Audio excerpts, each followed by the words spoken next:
Today because it was Sunday, but I do have a daily walking routine that I do, okay? So guess what? I know you came here and you weren't prepared to walk, but today you are going to walk with me, and we are going to be walking for clarity, okay? Now listen to this right here. I know many times, many people think of walking for exercise, okay? Now, guess what? I walk, but that's a benefit. But that's not why I walk. I walk for clarity. Now, the exercising part is a benefit. But really, if I really want to focus on exercise, I'll go to the basement and get on the elliptical. Okay? So, I started this walk a few years back. But that's actually not what we're going to start at. Because, see, if I start a few years back, we're going to focus more on the success. But we cannot omit the failures. And that's where I want to take you to. Okay. We're going to go back to me being 17 years old. Okay, as a teenager. And, of course, when people look at me now, they don't realize that at 17 years old, I became an unwed mother. Okay? So according to the world's views, that was a failure. In fact, I even had a relative tell me, I'm disappointed in you. I had goals for you. I was going to send you to college to be that attorney. However, I had to flip the script. Because guess what? Even though I got pregnant at 17 and I gave birth 2 months after I was 18, that was my greatest success. And I'm going to ask my greatest success to stand on her feet.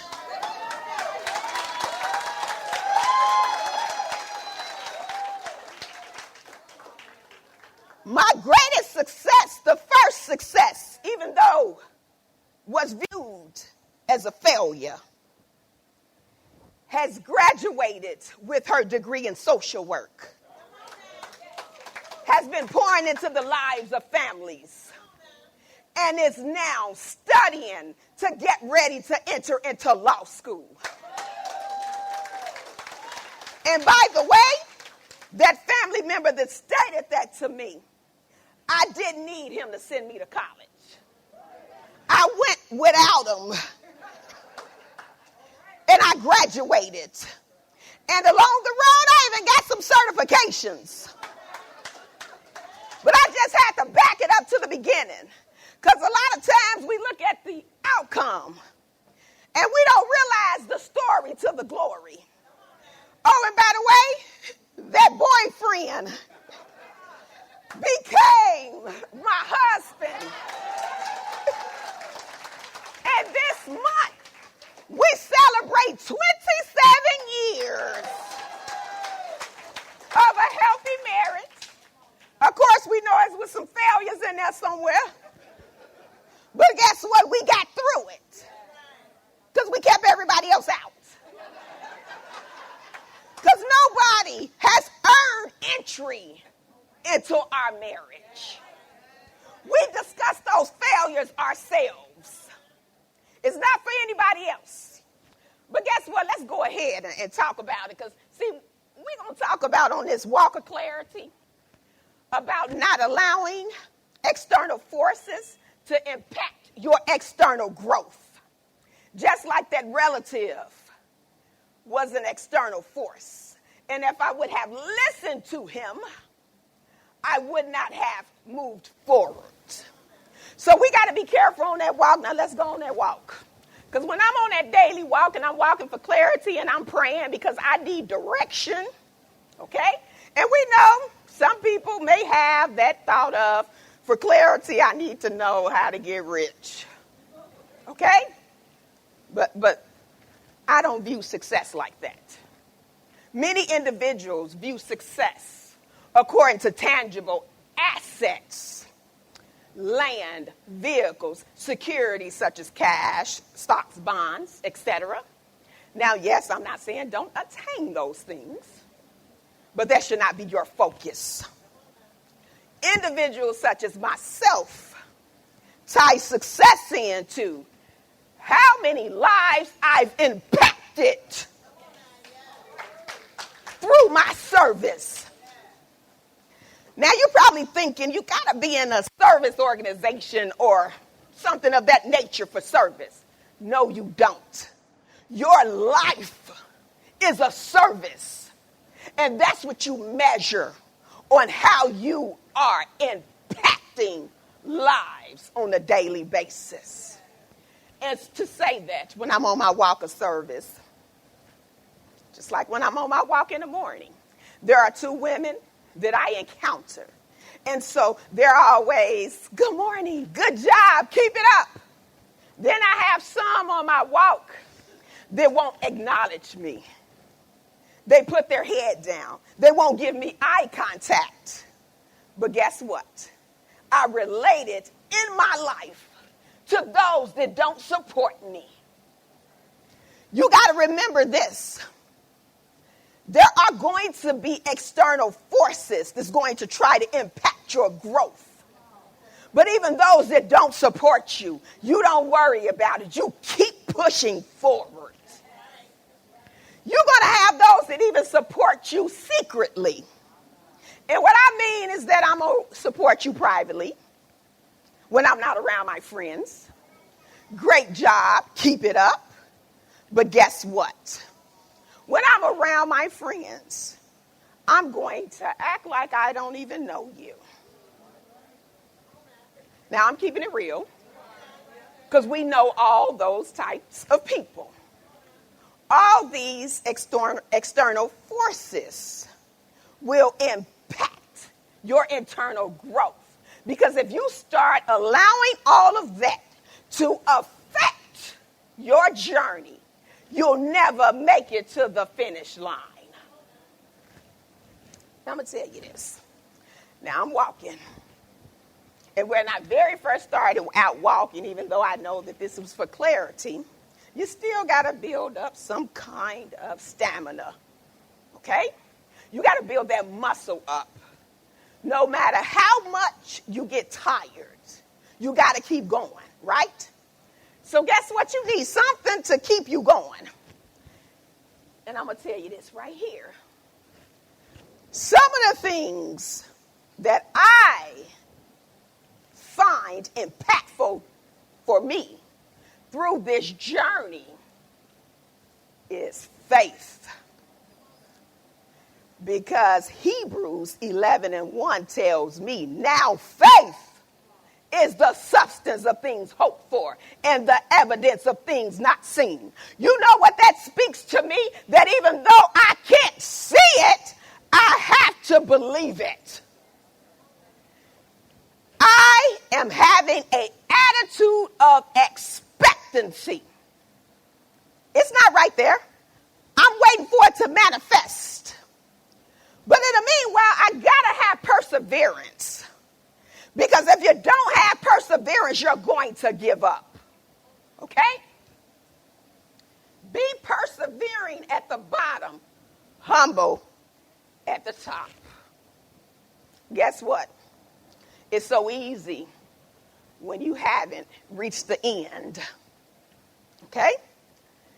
So where you want to be all humble, but you got to remember when you get to the top, you got to be humble. Because the way you got there, you can come down just that quick.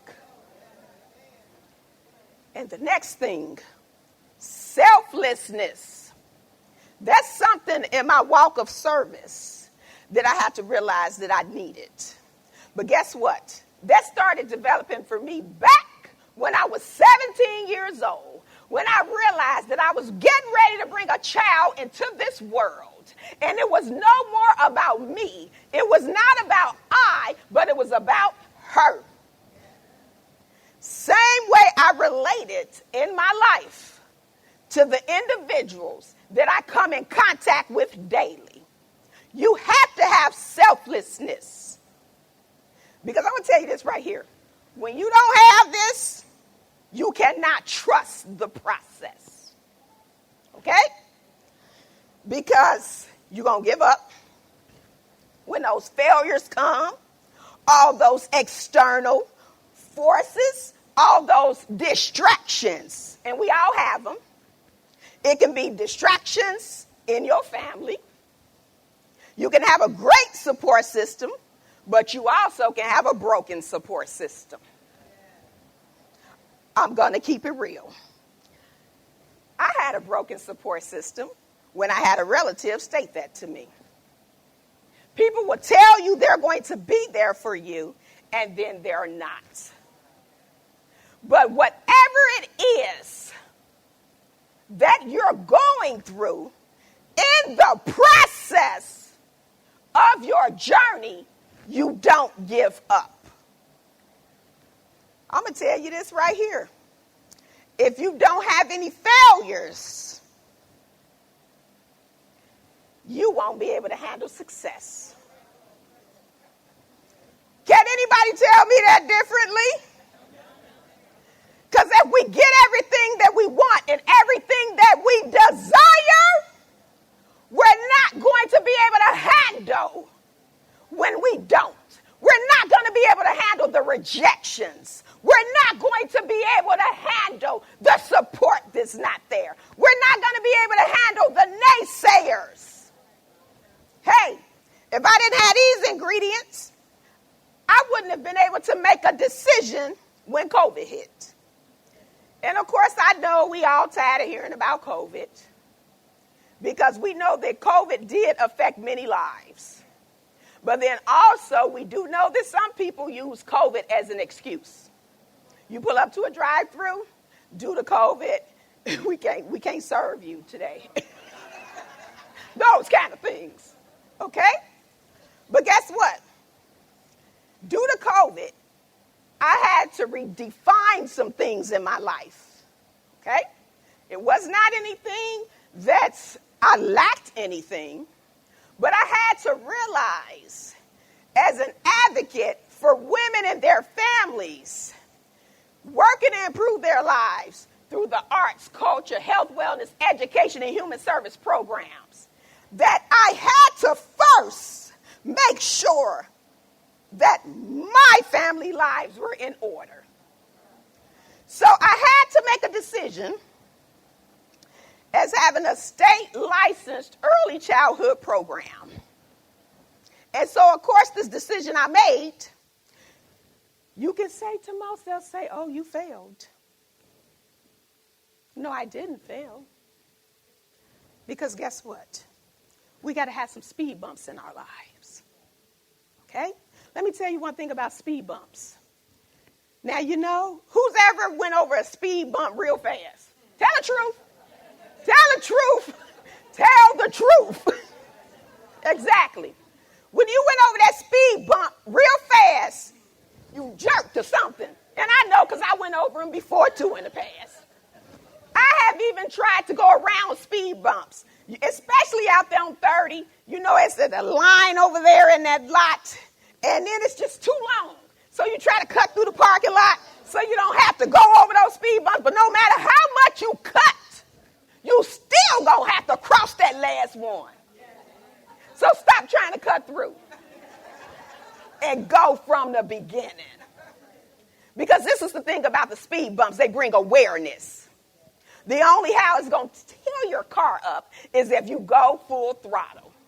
But if you go as intended by slowing down, it's going to take you to the other side. You might not get there as quick as you would speeding 55. But guess what? You're going to get there. And you're going to get there safely. So going to what I said about the early childhood program is that I had to make a decision. What was best for my family? And between being a licensed real estate broker as well at that time, I had to make a decision which one I had to put a pause on. And it was the early childhood program. Guess what? I felt like I failed because I have worked hard, I've obtained my credentials, but then I had to put a pause on it. But guess what? Failure is a litmus test of moving forward. If you don't have something to measure the outcome, you are not going to be able to appreciate the success. And with that being said, don't allow any distractions, any external forces to impact your internal growth. Because if you allow it, you will not impact lives. And to say this, anybody standing in this room that I have impacted their lives, I need you to stand to your feet.